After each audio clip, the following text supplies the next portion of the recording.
Sylvester Harvey Community Park is located in the most northwesterly portion of the city of Fremont in the Lakes and Birds neighborhood off of Alvarado Boulevard.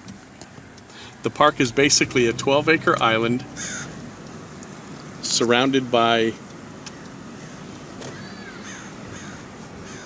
a network of local streets. The proposed perimeter pathway will provide more than half a mile of circulation for pedestrian access and exercise, and provide access to the entirety of this community park regardless of typical weather conditions.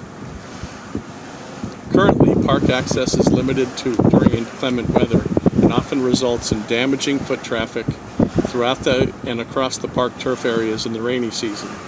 The 6 strategically oriented entry portals along the perimeter will maximize the effectiveness of user group access to Harvey Community Park and its wonderful amenities.